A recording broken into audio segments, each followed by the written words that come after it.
Salam sejahtera bagi para pendengar dan penonton Ngopas dimanapun Anda berada. Nama saya Pendeta Kian Holik dari Sydney, Australia. Selamat datang di channel Ngobrol Pastor, di mana kita akan membicarakan secara santai topik-topik yang berhubungan dengan pelayanan dan kehidupan para pastor atau hamba-hamba Tuhan maupun aktivis Kristiani baik di dalam gereja maupun di dalam organisasi Kristen. Nah, sebelum kita melanjutkan, jangan lupa untuk subscribe channel ini dan nyalakan loncengnya di YouTube, supaya apabila ada video-video baru yang kami upload, Anda bisa langsung dapat mengetahuinya.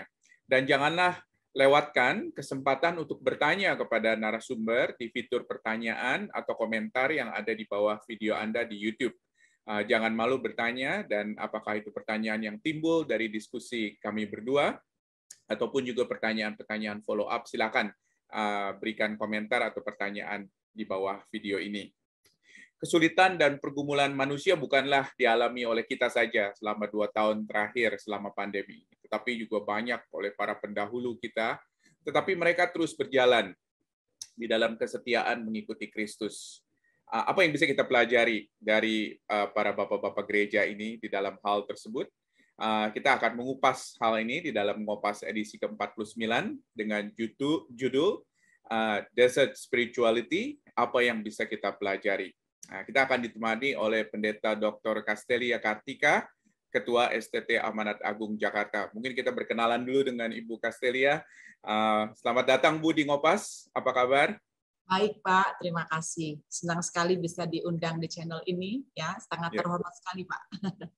Puji Tuhan.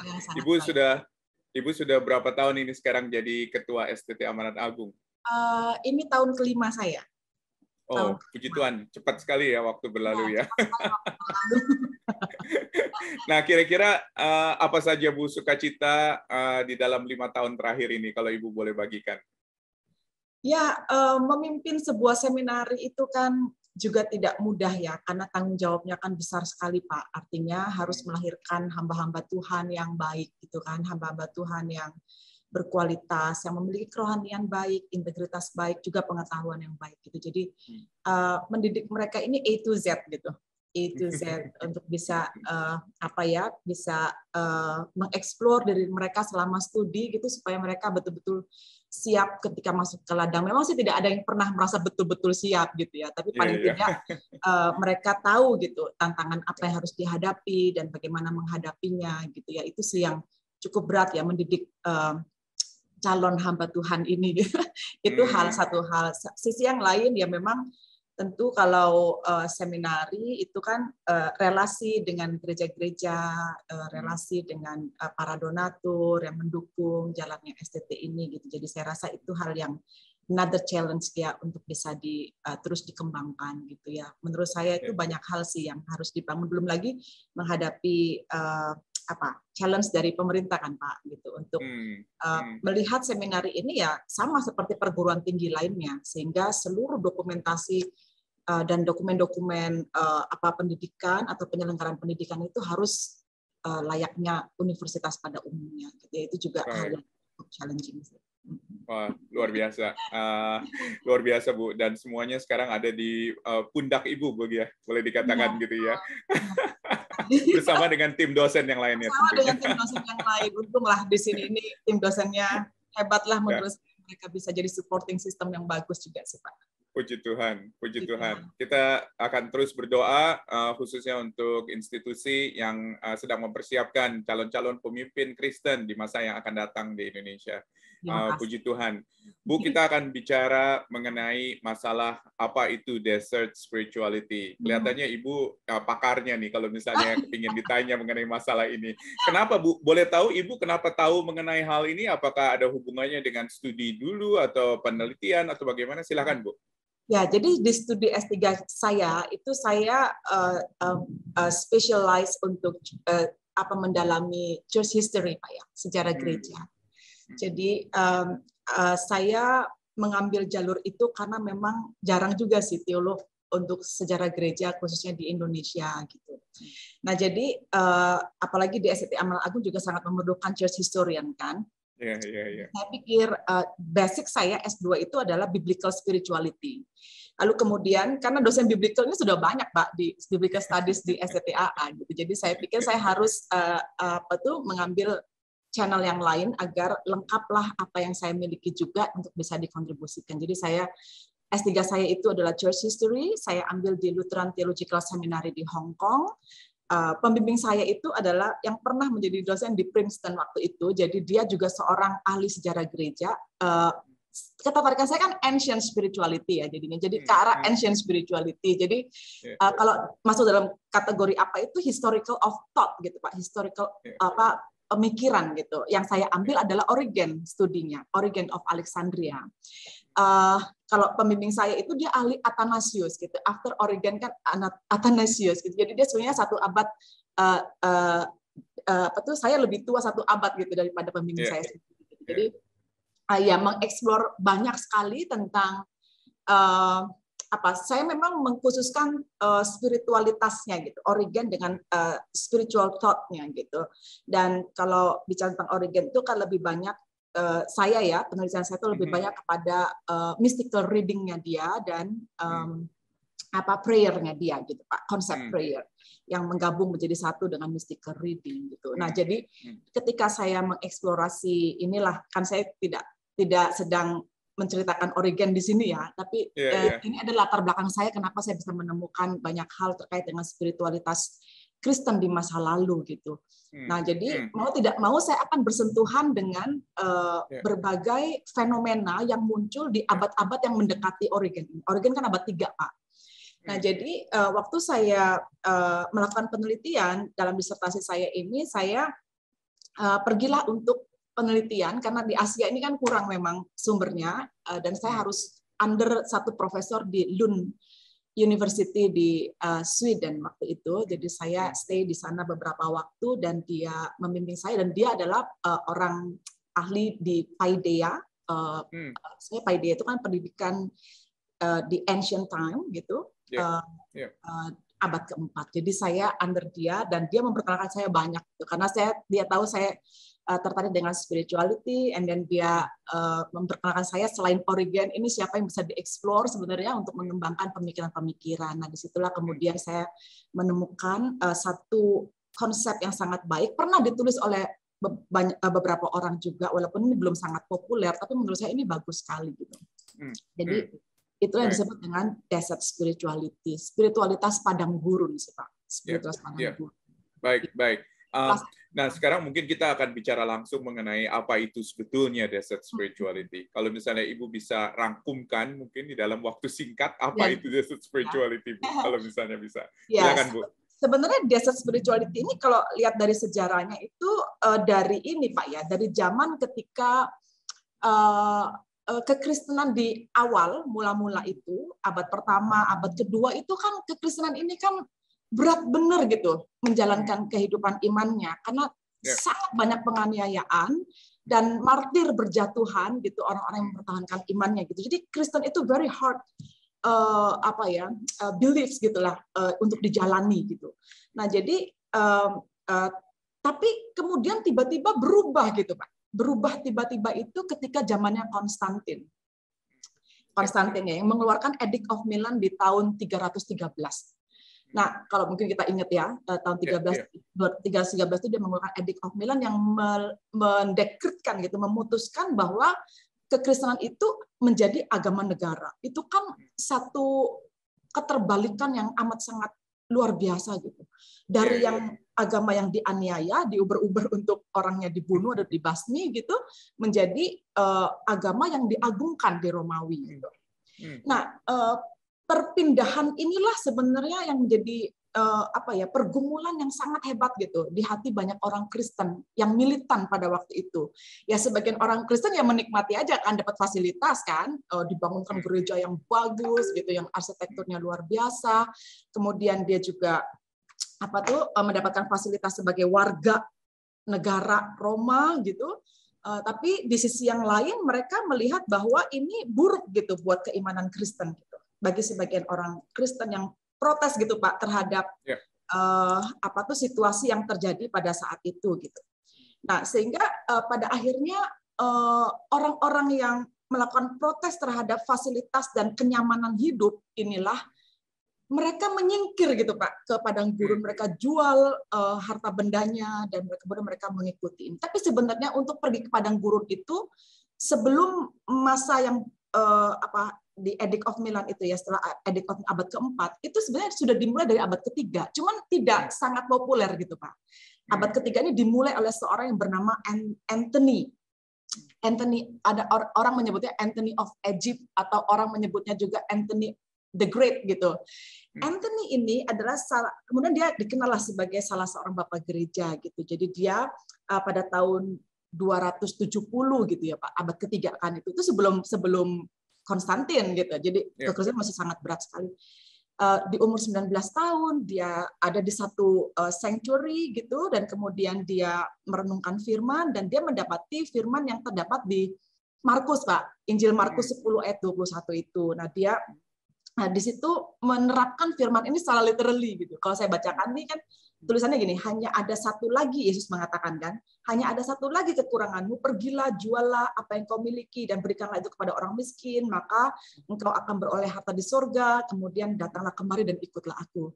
Dan dia ketika membaca itu tuh dia seperti ingin mengikutinya secara literally gitu. Dan kemudian dia betul-betul jual dan kemudian dia sebenarnya orang yang termasuk kaya, bangsawan. Lalu kemudian dia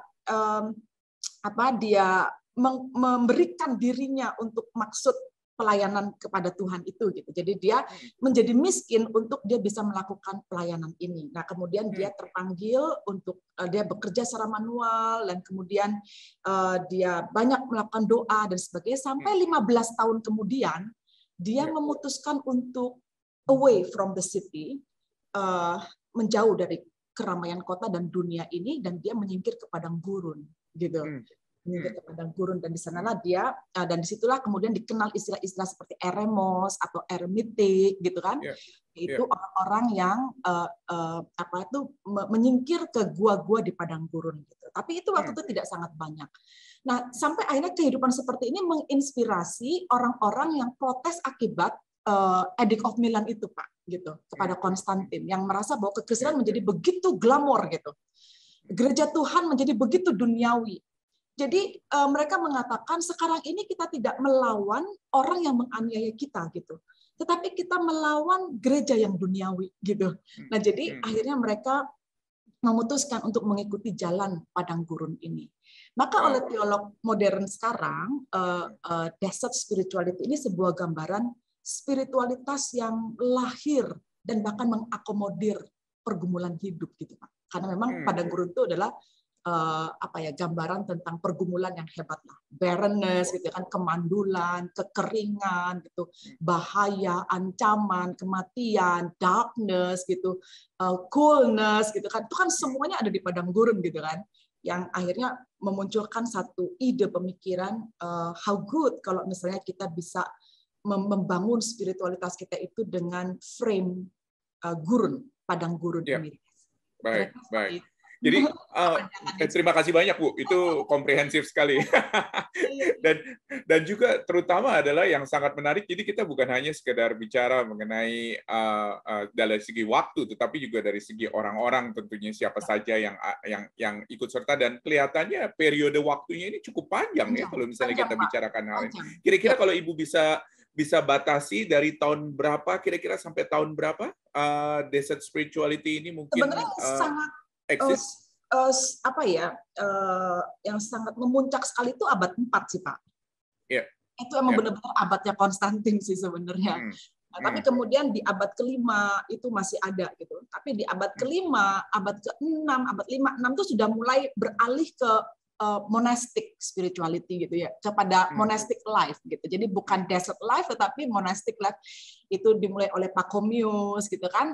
Jadi di abad kelima, abad ke-6 itu sudah mulai beralih ke monastic life. Jadi yang eremitik itu kan dia sendiri ya. Eremitik itu kan dia dari kata eremos itu kan artinya desert kan. Jadi dia sendiri gitu. Jadi spiritualitas dibangun secara sendiri gitu. Makanya muncullah istilah seperti solitude gitu. Kemudian ya solitary gitu kan Pak. Itu kan soal kesendirian gitu. Nah, tapi kemudian setelah zamannya Pachomius gitu, abad ke-5 kira-kira ya 4 akhir dan kemudian ke-5 itu mulailah muncul istilah xenobitik. Xenobitik itu adalah yang bersifat komunal Pak, spiritualitas komunal gitu. Jadi tidak sendiri lagi in cave, tapi kemudian dalam konven gitu. Konven itu kan satu tempat yang memang dihuni oleh beberapa orang gitu yang mengkhususkan diri sebagai monks gitu. Jadi monks-nya itu sekarang sudah tidak lagi dalam eremitik tetapi xenobitik gitu, bukan lagi sendiri tetapi komunal.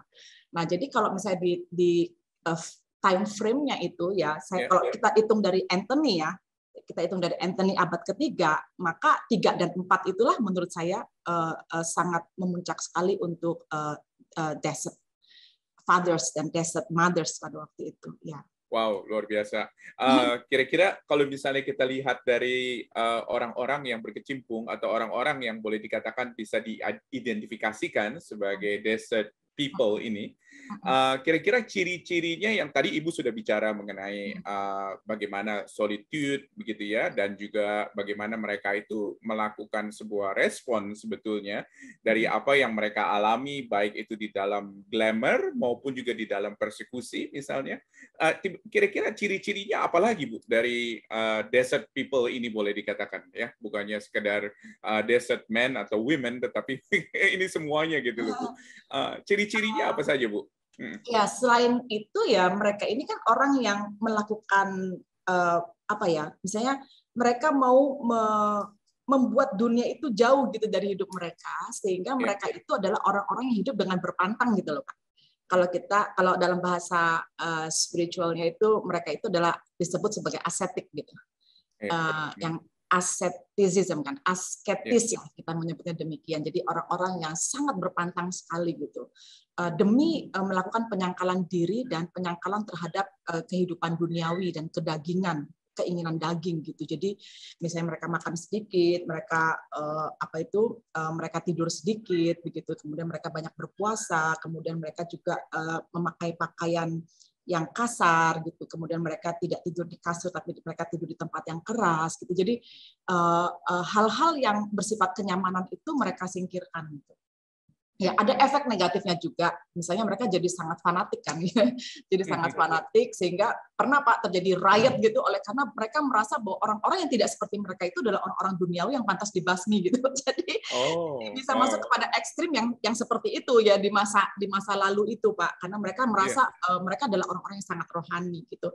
Nah, itulah sebabnya kemudian di-counterlah orang-orang yang sangat jadi sangat ascetik keras ini gitu kan, untuk bisa memperlihatkan kepada mereka bahwa bukan seperti itu harusnya ekspresi kekristenan, bukan hanya masalah asketisme ya, bukan masalah kamu berpantang, tapi bagaimana kamu bisa menjalankan kehidupan kamu dengan benar gitu. Apalagi yang paling penting adalah, nah itu muncullah Pak di abad keempat seperti tokoh yang namanya Evagrius Ponticus.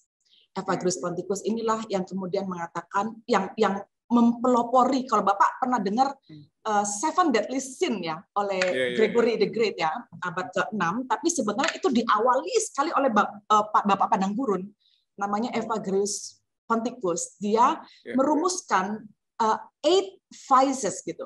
Jadi 8 deadly vices. Jadi 8 kejahatan yang mematikan gitu. Nah, ya seperti halnya yang dituliskan oleh Gregory lah 7 dosa maut itu.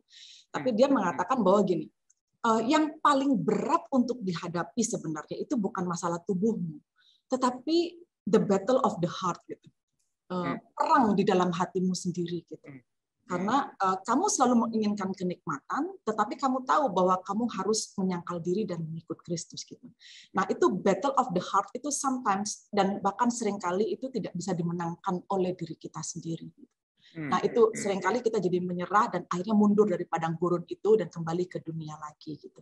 Ya, jadi menurut Evagrius sebenarnya yang paling sulit dihadapi dalam kehidupan padang gurun hidupmu itu adalah the battle of the heart gitu. Nah, itu yang kemudian dia rumuskan, battle itu bisa di dalam bentuk 8 vices. Yeah. Nah, sekarang begini Bu, kalau misalnya kita melihat hanya dari sejarah gereja saja, kita belum bicara mengenai kehidupan kita sekarang ini. Kira-kira apa saja dampak positif dan dampak negatif dari orang-orang yang kita sebut sebagai desert fathers ini, atau desert people ini? Dalam arti, kira-kira apa saja kontribusi positifnya dan kontribusi negatifnya di dalam perjalanan sejarah gereja? Kalau misalnya Ibu bisa rangkumkan, kira-kira seperti apa? Iya, tadi kontribusi negatifnya sudah saya sebutkan ya Pak. Mereka bisa jadi riot gitu, dan betul. merasa dirinya sangat rohani sekali gitu dibandingkan siapapun yang ada di sekeliling mereka gitu kan. Betul. Tapi yang positifnya itu sangat banyak. Itulah sebabnya kenapa desert spirituality ini berkembang dan bisa dikembangkan di dunia modern hari ini gitu. Karena sebenarnya ini kan bicara spirituality itu kan bicara tentang how you relate to God kan. Bagaimana kamu bisa berelasi dengan Tuhan and how you relate to the people around you gitu. Maksudnya dengan sesamamu. Nah, sebenarnya desert spirituality ini memberikan framework yang sangat bagus sekali tentang bagaimana kamu betul-betul bisa menyerahkan hidupmu sepenuhnya kepada Tuhan, apalagi kalau misalnya ini untuk orang-orang Kristen, khususnya hamba Tuhan gitu ya, yang masih terus bergumul gitu dengan hidupnya, itu yang sebenarnya dikemukakan. Jadi kalau ditanya, apa sih keywords-nya untuk memahami desert spirituality ini? One word I can say itu struggle, Pak. Struggle gitu. Jadi hal yang sangat positif dalam desert spirituality ini adalah pemahaman yang kemudian dimunculkan atau dilahirkan dari struggle gitu. Pemahaman yang sangat dalam yang dimunculkan dari struggle, sehingga kamu bisa melihat struggle itu dalam perspektif yang sangat berbeda gitu kan. Biasanya kan orang itu selalu ingin keluar dari struggle, Pak, gitu. Betul. Tapi kalau desert spirituality, you have to be in struggle gitu. Jadi struggle itu normal gitu. Memperlihatkan kepada kita itu, mereka pun juga pada masa itu melihat struggle itu is normal gitu. Itu bukan sesuatu yang buruk gitu. Nah, itu sangat positif gitu. Betapa kuatnya mereka gitu berhadapan dengan dunia dan kehidupan mereka sendiri gitu. Nah, itu yang akhirnya memunculkan sebuah keimanan yang begitu kuat dan rooted gitu kepada yang ilahi gitu, kepada Allah gitu, sang pempunya hidup gitu. Nah, karena kan itu kan penyerahan sepenuhnya kan Pak, penyerahan sepenuhnya gitu di dalam kelemahan kita. Karena di dalam, katakanlah gini ya, misalnya di dalam desert itu kan kamu bisa menemukan banyak hal kan. Ada unsur exposure-nya. Exposure-nya kamu menjelajahi lah di mana-mana juga pada akhirnya kering semua kan, karena desert kan, dryness gitu. But you can find yang kita sebut oase kan Pak. Walaupun kecil-kecil itu selalu ada gitu, tapi memang pergumulanmu besar sekali, tetapi you can still find oase itu gitu.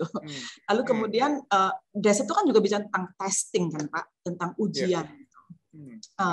Sampai dikatakan gini, saya mencatat satu bagian penting ya tentang struggle ini, sehingga tentang the way of the desert ini ya Pak, sehingga dikatakan gini. The God of the Bible is the God of the desert, katanya gitu. Ada satu tulisan lah mengatakan demikian. The God of the Bible is the God of the desert. Why? Gitu. Apa iya ya? Iya ternyata. Ternyata kalau kita perhatikan gini, bahkan dikatakan gini, bahkan tidak ada jalan yang Tuhan buat itu yang orang yang dia pilihnya itu tidak melalui wilderness, nggak melalui desert gitu. Dia memberikan contoh ya, misalnya penulis ini mengatakan gini, misalnya kalau kamu ingat Abraham, he is in the desert, he was in the desert gitu. Musa juga demikian, umat Israel juga demikian, Yakub, Elia, nabi-nabi gitu kan, Yohanes Pembaptis, bahkan Yesus sendiri gitu, has the desert gitu. Kemudian kalau yang lebih setelah Yesus itu siapa? Paulus juga demikian di gurun Arabia gitu. Jadi sehingga dari aspek perspektif Biblika pun atau Alkitabiah pun itu menjelaskan bahwa Allah kita itu memang membawa orang yang dipilihnya itu melalui padang gurunnya gitu, untuk dia bisa merasakan perjumpaannya secara tersendiri dengan Tuhan gitu. Tapi kan dia bergumul keras di situ ya, sangat menarik sih memahami ini gitu ya. Jadi melihat bahwa memang betul kita harus melihat padang gurun kehidupan. Padang gurun itu adalah sesuatu yang normal gitu. Tempat di mana kita tetap bisa hidup gitu dan menjalankan segalanya. Iya. Jadi salah satu keywordnya tadi adalah struggle. Dan juga di dalam struggle itu ada testing, ya, seperti yang Ibu bicarakan tadi, ya. Nah, pertanyaan saya ialah apakah desert spirituality ini memberikan inspirasi kepada tokoh-tokoh yang ada di dalam sejarah gereja, mungkin sebelum kita, apakah itu tokoh reformasi ataukah mungkin sebelumnya? Kira-kira apakah ada yang terinspirasi dengan desert spirituality ini? Sebenarnya banyak sekali tokoh-tokoh itu terinspirasi, Pak, oleh Desert Fathers. Okay. Makanya buku-buku tentang Desert Fathers itu nggak akan pernah mungkin berhenti untuk dicetak. Primary resource-nya ya, Pak, tulisan-tulisan mereka itu selalu menjadi sumber yang dikembangkan untuk teologi modern hari ini. Bahkan saya bisa sebutkan, janganlah ngomong Calvin Luther itu sudah pasti, Pak. Ya. Calvin Luther itu sudah pasti merefer kepada Desert Fathers atau Desert Mothers. Tapi misalnya teolog modern seperti Karl Barth misalnya, Pak, gitu. Karl Barth itu dia bukan a fan of monastic life ya atau kehidupan spiritual seperti itu, tapi dia mengatakan ya satu hal dia pernah mengatakan gini, the way of the desert ya katanya, jalan padang gurun itu menurut dia itu adalah highly effective, bahkan dia katakan sesuatu yang sangat efektif sekali gitu untuk kita secara bertanggung jawab menyatakan bagaimana kita berhadapan dengan dunia ini. Gitu. Ini kan sebuah oposisi kan sebenarnya antara desert dengan dunia ini ya. Dan itu the way of the desert itu adalah highly effective untuk kita opposition to the world gitu. Dan bahkan dalam arti inilah kemudian dia temukan bahwa jika kamu ingin combating bahkan berperang lah gitu ya melawan unsur keduniawian, entahkah itu yang merasuk ke dalam gereja atau yang merasuk ke dalam dirimu sendiri gitu sebagai seorang yang melakukan pelayanan terhadap gereja ini kepada Tuhan atau sebagai orang Kristen yang baik pada umumnya, you have to learn the way of the desert katanya gitu. Wow. Itu Karl Barth, Pak, pernah mengatakan demikian. Jadi keras sekali ya dan cukup berani dan keras gitu menurut saya bahwa dia bisa menyatakan seperti itu. Luar biasa. Bu, kalau misalnya sekarang kita tarik, Bu, ke hamba-hamba Tuhan, apalagi hamba-hamba Tuhan yang Ibu sedang persiapkan bersama-sama dengan tim dosen di STT Amanat Agung nih. Kira-kira apa saja yang bisa kita pelajari dari desert spirituality ini, dari desert fathers or mothers begitu ya, yang bisa kita lakukan, kita persiapkan khususnya untuk calon-calon hamba Tuhan di masa yang akan datang, ataupun juga oleh hamba-hamba Tuhan yang sekarang ini sedang ada dalam pelayanan aktif di dalam gereja. Kira-kira Ibu ada take home begitu, take home lesson yang Ibu bisa lihat, apakah itu yang baik maupun yang buruk juga kita akan belajar bersama-sama dari desert fathers and mothers ini gitu loh, Bu. Kira-kira bagaimana, Bu, menurut Ibu Kasih? Ini pengalaman saya saja ya, Pak, ya, karena saya kan bisa kan. Jadi dan saya juga memahami dengan baik juga tentang hal ini. Jadi saya bukan hanya mengajak mereka berpikir secara teoritis ya, Pak, tetapi berpikir secara experiential gitu. Jadi mereka harus bisa mengalami. Jadi kalau di STT Amanat Agung, mahasiswa ini sudah sangat paham gitu tentang hal-hal seperti ini. Karena saya mengajarkan, baik itu di kelas atau misalnya di dalam pembinaan kepada mahasiswa gitu. Misalnya ini saya masukkan di dalam, misalnya saya kan ngajar formasi spiritual kan untuk mahasiswa gitu. Jadi kurikulum seperti ini atau lesson seperti ini tuh masuk, Pak, dalam pengajaran yang saya lakukan gitu. Lalu kemudian praktik-praktiknya juga demikian gitu. Sehingga saya Bapak tahu sendirilah STT Amanat Agung ini kan kalau secara lahan kan tidak besar ya. Tetapi saya berupaya di lahan yang tidak sangat besar ini ada lahan-lahan yang bisa dibuat. Jadi secara praktis saya ingin mereka itu memiliki kehidupan doa yang baik gitu dan solitary solitude yang baik. Jadi saya membangun misalnya berkonsep tentang taman di seminari Taman Doa, saya menyebutnya demikian. Itu saya menggunakan misalnya Stations of the Cross konsepnya gitu. Jadi ada 14 Station of the Cross di titik-titik di pertamanan di STT Amanat Agung ini untuk mereka melakukan perjalanannya sendiri lah, perjalanan batinnya sendiri. Anytime mereka bisa di mana-mana menemukan tempat berdoa di sini gitu. Jadi itu satu hal lah. Itu kan hal yang sangat praktis dan bisa diimplementasi. Cuma yang saya sering counter ya dari calon-calon hamba Tuhan ini adalah keringkihan iman mereka gitu loh Pak. Jadi ini kan sebenarnya memprihatinkan. As a pastor, di mana jemaat atau siapapun akan melihat kita sebagai role model ya Pak atas keimanan, itu kalau kita sendiri tidak cukup kuat gitu untuk menanggung exercise kehidupan keberimanan, itu kan juga nggak cocok disebut role model gitu, atau bahkan even they cannot call you pastor because kamu juga tidak bisa shepherding mereka dengan baik gitu. Nah, jadi saya sering saya mengatakan bukan berarti kamu tidak boleh mengatakan kamu lelah gitu. Jadi misalnya, tapi saya ajak mereka untuk berpikir ulang gitu. Berpikir ulang itu misalnya gini, sering sekali mengatakan, oh so tired ya, I'm so tired gitu, lelah, capek, apa segala macam gitu. Jadi grumblingnya itu lebih kepada capek, merasa remuk, hancur gitu, atau very sesek gitu karena sangat crowded sekali gitu kan. Jadi keluhan seperti itu bukan hanya calon hamba Tuhan, Pak, pendeta-pendeta juga banyak keluhan seperti itu kan. Oh ya, banyak. Nah, sebenarnya we have to rethink gitu. Memikirkan kembali apakah tepat kita bukan tidak boleh capek, tentu boleh capek, tetapi maksudnya bagaimana kamu bisa memiliki perspektif tentang rasa capek itu dengan lebih positif. Jadi ini bukan sekedar positive thinking sih Pak, tapi positifnya itu tuh belajar dari pengalaman Bapak gereja di masa lalu gitu. Jadi dalam desert perspektif, melihat kelelahan, melihat crush, melihat crowded itu seperti apa dalam kehidupan ini. So ketika kamu bisa berhadapan dengan itu semua gitu dan melihat mengexercise diri kamu sendiri dan mengatakan bahwa it just a testing gitu dan aku memang harus menghadapi ini. Jadi step by step kamu akan terus naik gitu sehingga otot rohanimu itu juga bisa menjadi kuat dan kamu juga bisa berdamai dengan panggilan ini gitu. Kadang kan antara ini kan kayak struggle ya Pak. Makanya Kalbat tuh mengatakan ini kayak opposing gitu antara panggilan kita dan antara dunia yang sangat menarik buat kita gitu, atau keinginan daging kita sendiri, atau kalau dalam istilahnya Eva Grius tadi itu kayak battle of the heart gitu, itu kan selalu ada pertentangan kan. Nah pertentangan itu itulah yang bikin capek gitu, bikin nggak damai antara panggilanmu dengan struggle yang kamu hadapi.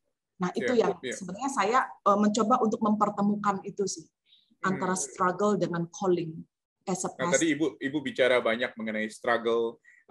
Jadi saya teringat juga karena kalau misalnya kita melihat generasi muda pada saat ini calon-calon hamba Tuhan, apakah yang sudah menjadi hamba Tuhan mungkin beberapa tahun, ada banyak sekali hamba-hamba Tuhan yang pindah pelayanan dengan begitu mudahnya. 2 tahun di satu gereja, pindah lagi ke tempat lain, 2 tahun, dan selalu ketika ditanya adalah kenapa? Karena masalah struggle yang begitu hebat, karena masalah kejenuhan atau mungkin masalah tantangan yang begitu hebat. Nah, mungkin ini adalah sesuatu juga yang bisa mungkin bisa didorong kepada generasi muda untuk bisa menghadapi struggle ini dan untuk terus bertahan dan boleh dikatakan mencoba untuk melewati struggle ini dengan tabah dan dengan kekuatan mungkin ya Bu ya, kalau kita bicara mengenai hal ini. Saya nggak tahu apakah ini berhubungan nggak dengan apa yang Ibu ajarkan ke mahasiswa Amanat Agung. Ya tentu Pak, itu sesuatu yang sangat berhubungan. Sebenarnya firman Tuhan sendiri juga mengatakan bahwa anggur yang murni itu kan lahir dari perasan yang luar biasa berat ya Pak ya. Jadi dia keras gitu, kemudian dia mengeluarkan sari anggur yang murni. Jadi atau misalnya kita tuh bahkan dimurnikan dengan api yang panasnya 7 kali lipat di panas. Jadi kan sebenarnya Alkitab tuh banyak sih Pak bicara soal bagaimana kita harus bersahabat dengan pergumulan itu gitu. Exactly. Jadi pemurnian seperti logam atau seperti emas begitu ya, seperti 1 Petrus kalau misalnya kita melihat itu adalah jelas seperti itu. Ibu, kalau misalnya ada satu pesan yang Ibu ingin sampaikan kepada para hamba Tuhan yang sudah ada di gereja, pendeta-pendeta, pastors yang ada di gereja, khususnya atas refleksi Ibu mengenai desert spirituality ini, Kira-kira pesan apa, Bu, yang Ibu bisa pelajari dan bisa sampaikan, maksud saya, atas dasar apa yang Ibu sudah pelajari dari Desert Spirituality ini? Sesuatu yang mungkin bisa memberikan dorongan kepada para pastor, para hamba Tuhan yang ada di gereja. Silakan, Bu. Ya, saya hanya ingin mengatakan sebenarnya simple ya, bahwa terpanggil menjadi hamba Tuhan itu precious, istimewa sekali. Tetapi kita juga harus tahu bahwa panggilan ini tuh harus ada harga yang siap untuk dibayar. Nah, harganya adalah diri kita sendiri. Diri kita sendiri. Nah, untuk bisa mengerti bagaimana membayar harga dengan diri kita sendiri, so you have to be befriended gitu.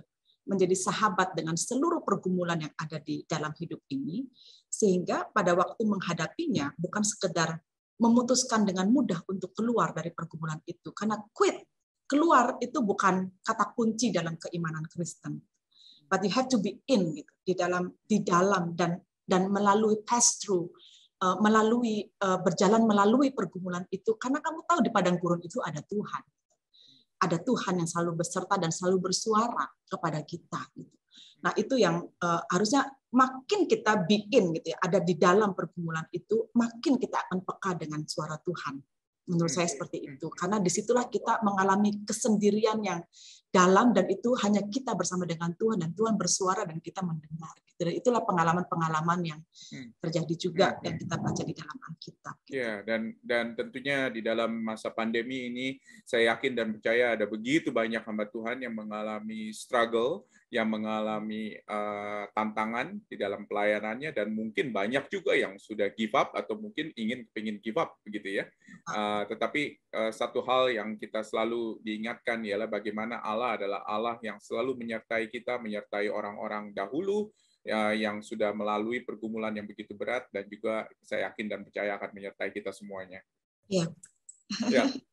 Baik, Bu. Ibu Castelia Kartika, terima kasih banyak sekali lagi buat waktunya, dan tentunya nanti kalau misalnya Ibu ada waktu di waktu yang lain, kesempatan yang lain, bisa bicara mengenai Origen, bisa bicara mengenai bapak-bapak gereja yang lain, dan bagaimana kita bisa melihat kehidupan mereka, dan kita bisa belajar dari kehidupan mereka untuk kita bisa terapkan di dalam kehidupan sekarang kita ini, untuk bisa menjadi hamba-hamba Tuhan yang lebih tangguh, yang lebih setia kepada Tuhan, dan juga yang memuliakan Tuhan dalam hidupnya. Sekali lagi terima kasih, Bu. Boleh kita tutup dalam doa, dan kita berdoa, dan kita akan doakan untuk hamba-hamba Tuhan juga yang mendengarkan acara Ngopas ini, rekaman Ngopas ini. Mari kita berdoa. Terima kasih Bapa di surga, karena kami tahu Tuhan di dalam seluruh kehidupan kami tidak ada yang kebetulan terjadi. Engkau ada di belakang semuanya ini ya Bapa, dan kami percaya dan yakin ya Bapa, semua pergumulan, semua kesulitan yang kami hadapi, Tuhan ada beserta dengan kami. Tuhan, kami ingin menyerahkan semua hamba-hamba Tuhan yang mendengarkan podcast ini atau juga menyaksikan podcast ini, biar kiranya Tuhan, Kau boleh terus memberkati mereka, berkati pergumulan mereka, apapun yang mereka hadapi, biar mereka boleh Tuhan untuk terus berjalan dekat dengan-Mu ya Bapa. Terima kasih ya Tuhan buat dorongan dari Bapak-Bapak gereja yang boleh kami pelajari, biarlah kiranya itu juga boleh menjadi kekuatan bagi kami. Terima kasih Ibu Castelia telah membimbing, memberkati kami, dan Engkau juga memberkati pelayanannya di STT Amanat Agung. Di dalam nama Yesus kami bersyukur dan berdoa. Amin.